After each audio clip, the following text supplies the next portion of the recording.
In the top stories, an upsurge in gun crimes prompts increased surveillance at the island's ports of entry.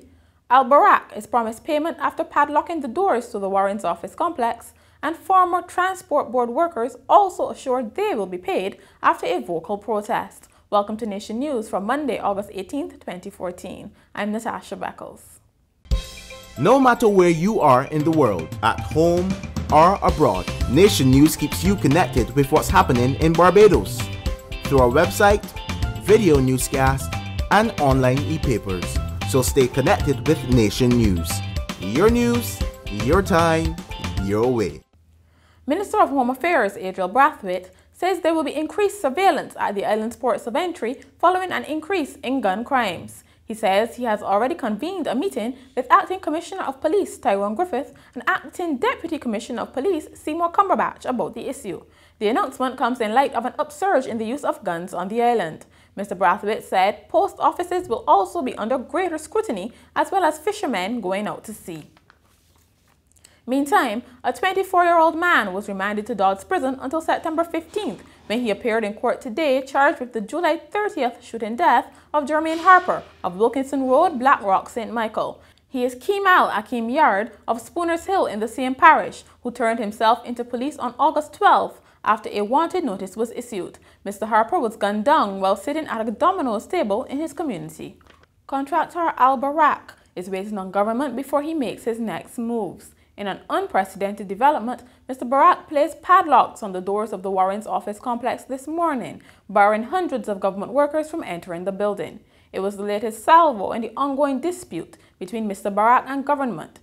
He had been awarded $34.5 million nearly 8 years ago, a decision which the court has upheld. The current Democratic Labour Party administration had promised to pay him, but Mr. Barrack ran out of patience, citing the need to pay creditors and investors. He initially said he would not be removing the padlocks from the doors. They lock me up or give me my money.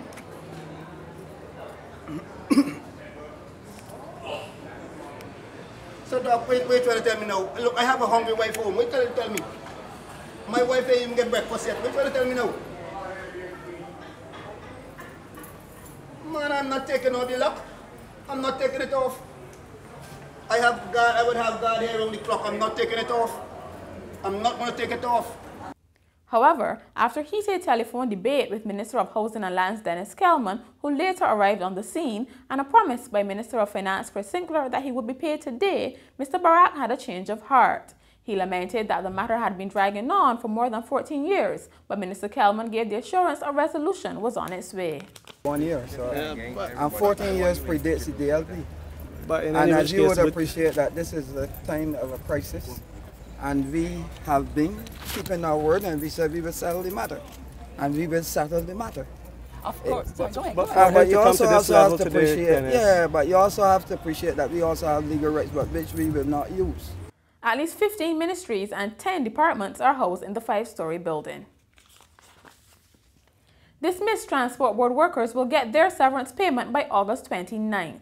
That promise came from the board's chairman Anthony Wiltshire and general manager Sandra Ford today after speaking with nearly 30 angry farmer workers who marched onto the Weymouth headquarters today protesting the non-payment of their severance. In apologizing for the late payment, Ms. Ford said they were in discussion with Minister of Transport and Works Michael Lashley.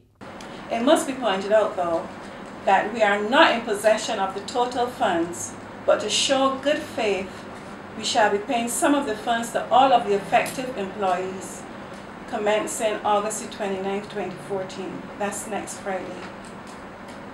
Our Human Resources Department will be contacting each of the employees individually, indicating when the funds will be available for collection.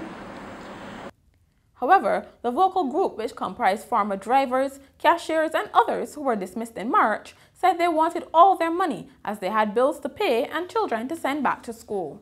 I have a mortgage, I have children, I have a grandson. And I have my daughter to them back to school. I cannot go and tell BNB that I cannot pay them this month. It is wrong. I cannot go to Barbados Mortgage Finance and stop them from coming to take up my house. It is wrong. I have a sick mother. I have to take care of my mother. It's only me. I'm the honest person in my household that is working. And I feel it's unfair. Chief Executive Officer of the Queen Elizabeth Hospital, Dr. Dexter James, says any attempt to change the hospital's funding model must take the most vulnerable into consideration. Responding to Prime Minister Frondell Stewart's announcement that Barbadians who can afford to pay for health services may soon have to do so, the CEO said the current financing system was outdated and a new sustainable mechanism was needed. He made the comments this morning as the QEH received around $12,000 in radio equipment from the Department of Emergency Management. It will help the two entities to communicate directly in the event of an emergency. Dr. James said the hospital's main boardroom is already outfitted to be used as an incident command center, and the 13 new radios will enhance what is already in place. Will certainly enhance our infrastructure. It will allow for communication within the Queen Elizabeth Hospital environment, as well as communications with the Department of Emergency Management. But that is not left perchance. There's also redundancy built into the arrangement, so that if one of the channels go down, there's still a backup channel for them. In sport, last Saturday, the Barbados Tridents won this year's Caribbean Premier League 2020 competition by the Duckworth-Lewis method. But that decision has not gone down well with the Guyana Amazon Warriors. The losing finalists were behind by 8 runs when the rain came for the third time at Warner Park in St. Kitts. The Amazon Warriors have written the organizers protesting the decision as well as the handling of several issues before play was officially halted.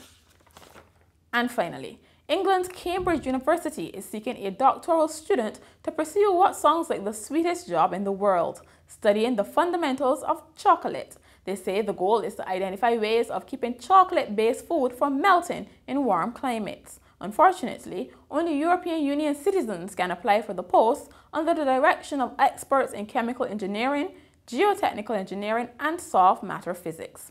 What a pity. But that's it for today. Get more news on our website, nationnews.com, as well as YouTube, Facebook, and Twitter. And of course, you can get your Daily Nation on Tuesday.